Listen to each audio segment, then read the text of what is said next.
What's up, guys? This is Ben with Tactical Nutrition. We're breaking through the programming, getting through the BS, and getting people into the best shape of their life, one video at a time. And in this video, I want to talk about improper programming and how it's sabotaging your gains, and it's short-circuiting your programming itself, and also just leading to subpar results. And this is something that happens to most people in the gym. It's just the way society goes. Very few people take the time or put in the effort to really master their craft, especially when it's something that they do every single day. So I see so many people in the gym every single day.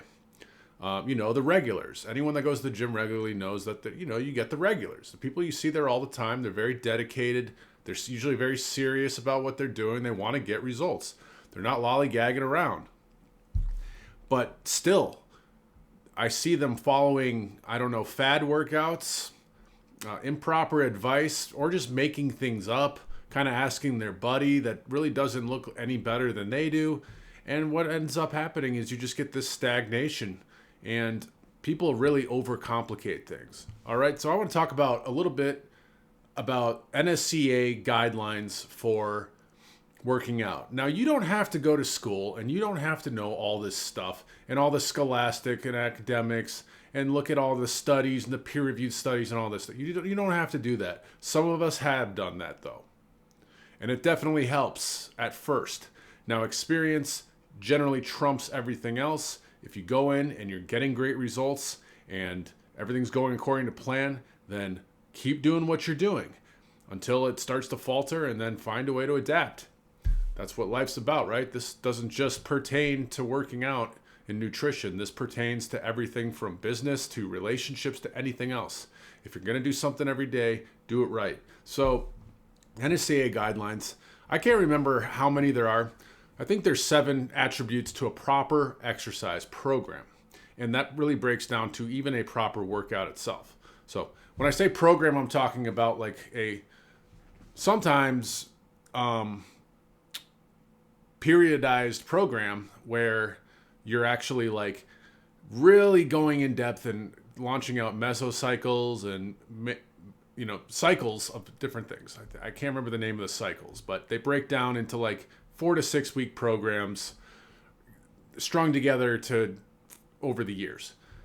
Generally used for athletes and very serious professionals. But the 7 attributes to a proper workout include things like exercise selection. Naturally, you need to choose the right exercises for the day. I think we all kind of know this intuitively. If you're doing leg day, you need to choose leg exercises. You need to choose exercises that are going to hit big muscle groups, the quads, the glutes, the hamstrings, etc.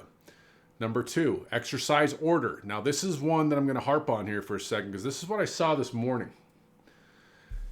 Guys, if I see one more person go into the gym and do a bicep workout and then start going into their back workout, I'm going to flip. All right? This is just not proper. Okay? Prefatiguing your biceps and then going over and trying to do rows, machine rows and things like that, there's no possible way you're going to be able to optimally perform that row. Because even though your bicep is not the major mover in that movement, it's still an accessory muscle used there. And if you tire it out and then try to, you're just not going to be as effective. It's like doing a bunch of leg extensions and then going over and doing squats. Now, I know there's bodybuilders that do this stuff and they call it pre-fatiguing and all that, but all right, let's stick to the average person, right? You're not a bodybuilder. You're not a professional athlete. None of us are. So you don't do leg extensions and then go do squats because your squats are going to be detrimental. I mean, like they're not going to be as efficient because you've pre-fatigued a major mover of the squat. Now, the squat should be done first. That's the whole point of this. The squat should be done first because it's using up the quads, it's using up the hips, the glutes, the hamstrings, the lower back, all that stuff, right? Then throughout the workout, you break down into the smaller muscle groups. This is how you properly program. And also not only so you get the most bang for your buck out of the exercises, but also so you don't get injured, so you don't do something stupid. All right. It's even stupider is when people do all of these, like do a bunch of squats, do a bunch of leg extensions, and then they try to do box jumps or something. You're asking for trouble. All right. This is just common sense to me. Why? Your legs are shot. Now you're trying to explode and jump up onto something. Of course, you're not going to be as balanced. But I digress. Exercise order is one of the most important things that I see in the gym. You need to do your big muscle groups first and then break down into the smaller muscle groups as you go. Because when you break down from the large muscle groups in the squat, in the deadlift, in the bench press, the shoulder press, whatever it is, barbell rows, whatever it is, then once you go down and do the individual muscle, you can really extract the last bit of strength out of that muscle without worrying about, hey, now I have to go do the large movement, if that makes sense. Exercise order is extremely important, okay? Exercise selection, exercise order. Frequency. This means how often are you doing it? Now, there's different ways that you can train. You can do high frequency training, you can do low frequency. If you're a beginning lifter, high frequency training is actually what you should be doing.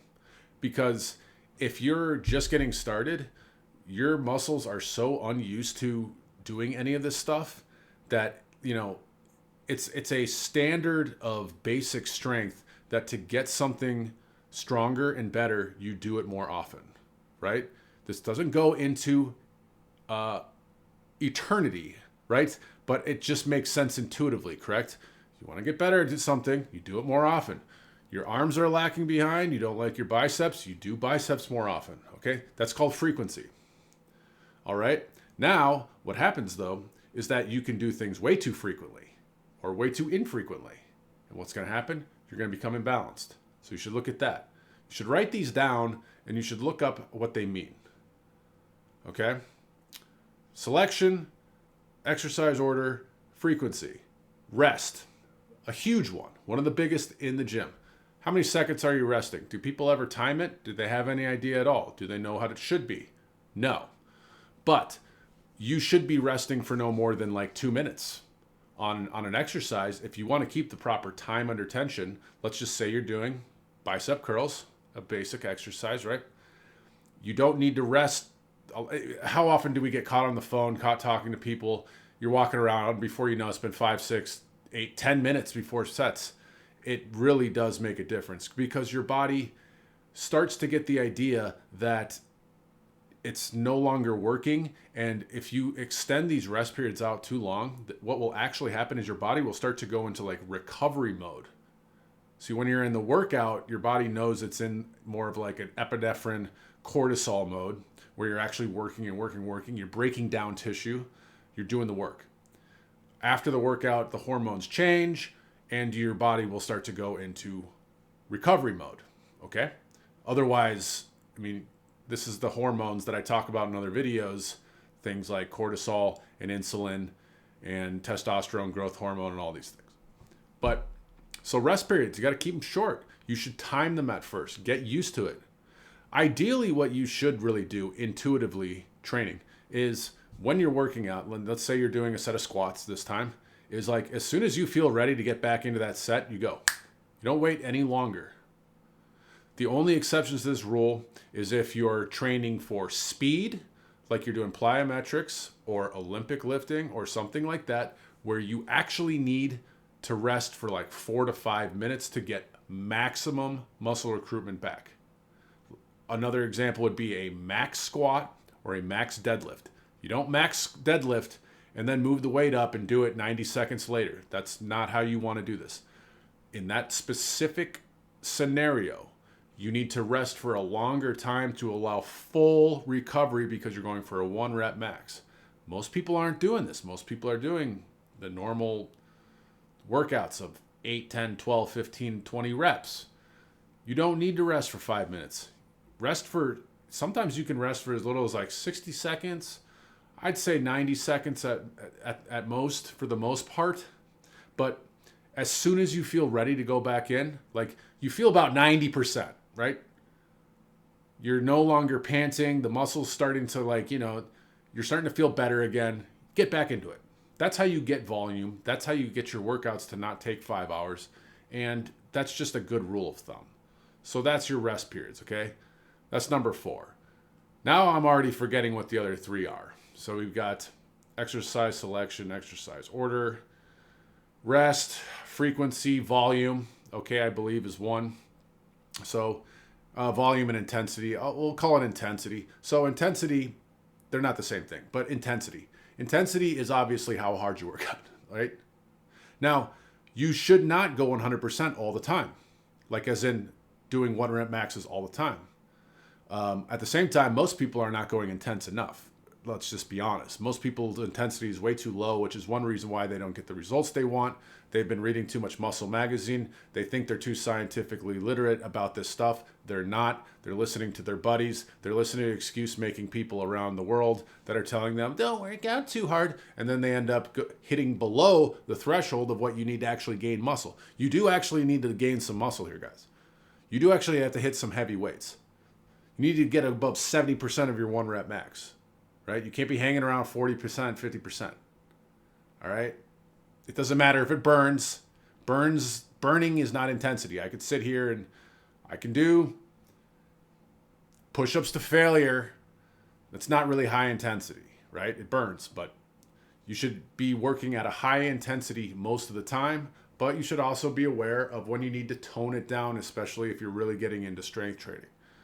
Strength training is a whole nother animal, guys, than just looking like an Abercrombie and Fitch model, like most people want to do. Strength training is where you actually have to take into account nervous system fatigue and, again, like your central nervous system, hormones, actual muscle breakdown, things like that, injuries. There's a lot that goes into it. So intensity will waver, but for the most part, people need to be going more intense. That's number 5. I can't remember what the other 2 are. I'll do another video on it, but I think you guys get the goal or get the point of this whole rant here. There's aspects to the workout. The most important are this: exercise selection. You need to choose the best bang for your buck. Exercise order. You need to order these properly. Don't be a dingbat and do all of these core exercises and then try and do heavy squats. It's not how you do it. Frequency. You should be doing muscle groups that are lagging behind more frequently than others. Most likely your back and your legs, right, guys? Most people are doing chest and shoulders and arms pretty much all the time. Intensity, you need to hit high intense exercise, and you need to know that your body is way more capable of things as long as you are within reason and aren't lifting like a dingbat, again, and you have proper form. And then the last one, again, is rest. So don't rest as much. Your cardio will get better. You won't be in the gym as long. You'll break up a sweat, and you'll get better results in terms of hypertrophy, which is muscle gain. All right, guys. I hope this made sense. Like, comment, subscribe. Of course, it really helps when the channel's growing. Comment below what you think. If you don't like my video, let me know that too. Otherwise, I'm going to see you guys in the next one in 2 days. Peace.